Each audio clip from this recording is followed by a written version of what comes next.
امیر لشکر عباس جری دلاور، امیر لشکر جری دلاور، تیرے عالم سے تیرے کرم سے جو چاہا وہ مل گیا، مولا عباس مولا۔ منصور دوانقی نے رات کا وقت تھا، امام جعفر صادق کے گھر کو آگ لگوا دی۔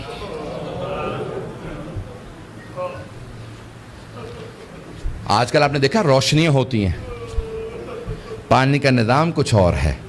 پرانے زمانے میں گھر میں کنواں ہوتا تھا، پانی نکالا جاتا تھا، چراغ ہاتھ میں ہوتے تھے۔ رات کا وقت تھا، امام کے گھر میں آگ لگا دی۔ امام کے جو خادم تھے نا، وہ فوراً آگ بجھانے لگے۔ میرے طرف دیکھیے گا، ایک جملہ کہہ دوں، اس کے بعد صرف 2-4 منٹ 5 منٹ زحمت دوں گا آپ کو مصائب کی۔ امام کے جتنے خادم تھے نا، وہ سب کے سب آگ بجھانے لگے۔ امام اپنے گھر سے باہر نکلے، گھر میں آگ تھی۔ باہر نکلنے کے بعد نہ جانے صحن میں کیا دیکھا، ایک دیوار سے ٹیک لگا کے بیٹھ گئے اور زاروں قطار رونا شروع کر دیا۔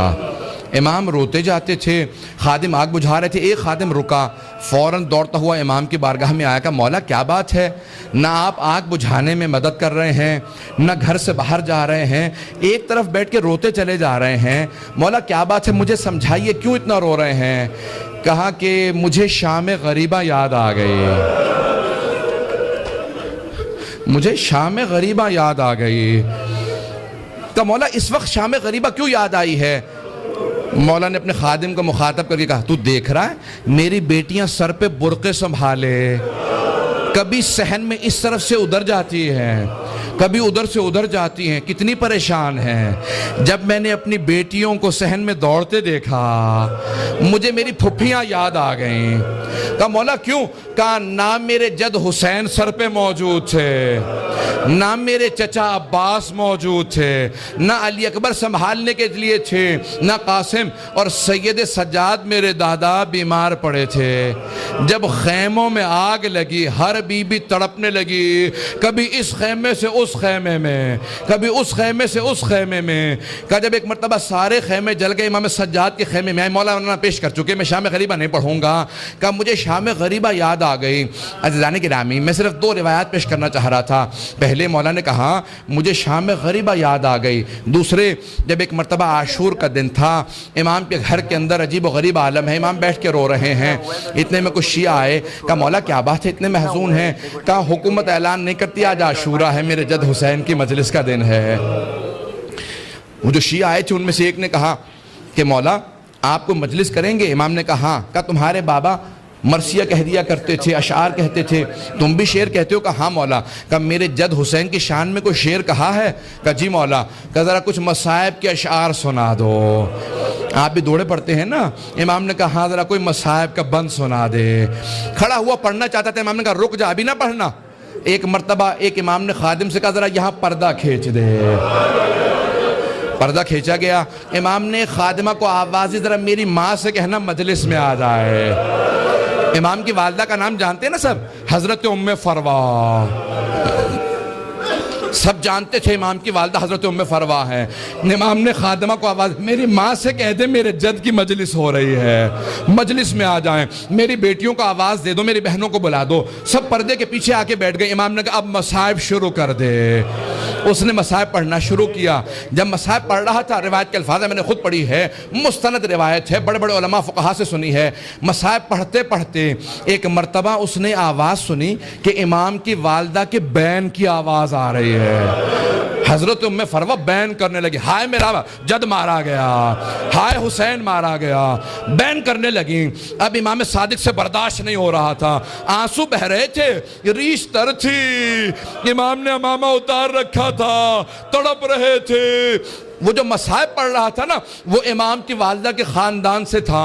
اس نے مخاطب ہو کے کہا اے ام فروا، اگر آپ زیادہ روئیں گی نا تو آپ کا بیٹا جعفر صادق آپ کو دلاسا دینے آئے گا، آپ کو سینے سے لگائے گا، آپ کے آنسوؤں کو صاف کرے گا، آپ کی چادر کو سنبھال کے رکھے گا۔ لیکن اے ام فروا، آپ کی پھپھیاں جب میدان کربلا میں جب میدان کربلا میں رو رہی تھی، کبھی شمر تازیانے مارتا تھا، کبھی خولی تازیانے مارتا تھا. بس بھئی اجرکم اللہ، میں تمام کر دیتا. ایک مرتبہ روایت کے الفاظ یہ ہیں، سارے مدینے والے امام صادق کے دروازے پہ جمع ہو گئے. نہ جانے کیا ہو گیا، اس بلند آواز سے سب رو رہے ہیں. سب دروازے پہ آ گئے.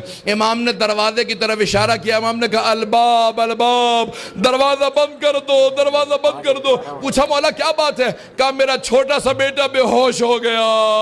کسی نے پوچھا یہ کون سا بیٹا؟ کہا موسیٰ کاظم. امام موسیٰ کاظم بھی برداشت نہیں کرتے تھے میری پھپھیوں کے مصائب اس طرح سے بیان کیے جائیں. رونے کے اوپر پابندی تھی. اجرکم اللہ. بس بھئی میں نے تمام کر دیا. ایک روایت کے چند جملے پیش کروں گا. آج کس کو پرسہ دیں گے؟ آپ نے امام صادق کی مجلس رکھی ہے نا، دو اماموں کو پرسہ دیں گے. ایک 12ویں امام علیہ السلام کو پرسہ دیں گے، اور ایک اس امام کو پرسہ دیں گے جس کا جنازہ پل بغداد پہ پڑا رہا. امام زمانہ کہتے ہیں میرا سلام و میرے جد موسیٰ کاظم پہ، کہ جس کا جنازہ اٹھانے کے لیے 4 مزدوروں کو پیسے دیے گئے. 4 مزدوروں نے پیسے لیے، جنازہ اٹھایا. کہا 5واں ان کے سامنے چلتا جاتا تھا اور نعرہ لگاتا جاتا تھا ماتا امام الرفضہ، رافضیوں کا امام مر گیا. کہا جب پل بغداد میں دھوپ میں لاشا پڑا تھا امام رضا پہنچے. کہا ہٹ جاؤ میرے غریب بابا کے لاشے پہ، میں مدینے سے آیا ہوں. آج ذرا مل کے کہیں گے اے مولا آپ کو پرسہ دینے آئے. کس کا؟ صادق آل محمد آپ کے بابا کا. پیش کروں؟ آخری جملے سن لیجئے. بس بھئی منصور دوانقی ملعون نے امام کو زہر بھجوایا. کیسے دلوایا؟ جب ایک مرتبہ سادات حسنی کو گرفتار کرنے لگے، 60 سے زیادہ ایک مرتبہ سادات کو گرفتار کیا. امام کے کان میں آواز پڑی. محلہ بنی ہاشم اکٹھے تھا نا، سارے بنی ہاشم اکٹھے رہتے تھے. امام کے کانوں میں آواز گئی. کہا ارے ان سادات حسنی پہ اتنے پہلے ظلم ہو چکے ہیں، دوبارہ انہیں قید کیوں کیا جا رہا ہے؟ امام اپنے گھر سے باہر نکلے. سر پہ امامہ نہیں تھا، پاؤں میں نالین نہیں تھے.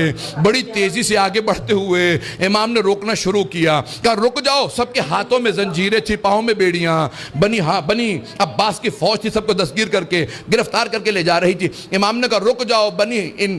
امام حسن مجتبیٰ کی نسل پہ بڑے ظلم ہوئے ہیں. ایک مرتبہ کسی ملعون نے ایک تازیانہ اٹھایا.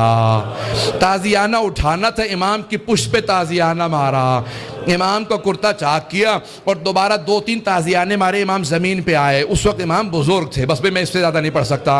امام نے پلٹ کے ایک مرتبہ ایک جملہ کہا کہ ہم نہیں چاہتے ہمارے جد کے حرم میں خون بہایا جائے، اس لیے ہم اپنے شیعوں کو جنگ کی اجازت نہیں دیتے.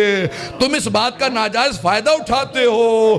ایک مرتبہ کسی نے کسی تازیانے کے اندر زہر ملایا.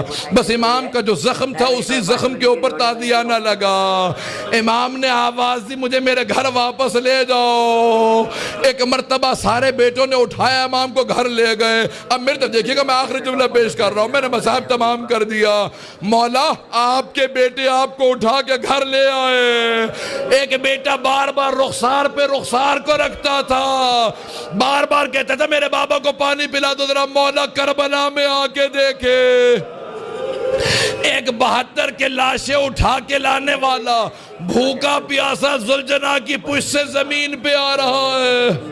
الا لعنت اللہ علی القوم الظالمین وسیعلم الذین ظلموا ای منقلب ینقلبون. بس میں وقت نہیں تھا کہ میں تفصیل سے پیش کرتا. ہاتھوں کو بلند کریں گے، 2 جملے دعا کے پیش کروں گا.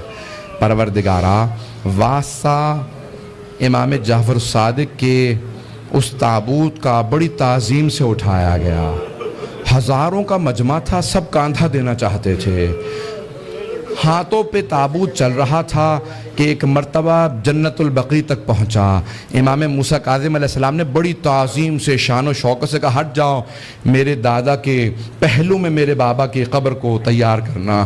بڑی تعظیم سے قبر مطہر میں اتارا گیا. میرا دل کہتا ہے کہ امام صادق بہت رو کے کہتے ہوں گے اے میرے بیٹے موسیٰ کاظم، آج بڑی تعظیم سے مجھے تو دفنا دیا، لیکن میری نگاہوں میں آج بھی میرے جد حسین کا لاشا ہے کہ میرے دادا سید سجاد لاشے کے ٹکڑوں کو کیسے جمع کر رہے تھے.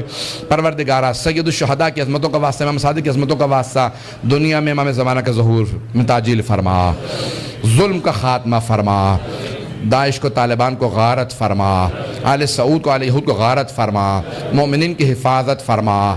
ربنا تقبل منا انک انت السمیع العلیم بحق محمد وآلہ الطیبین الطاہرین المعصومین۔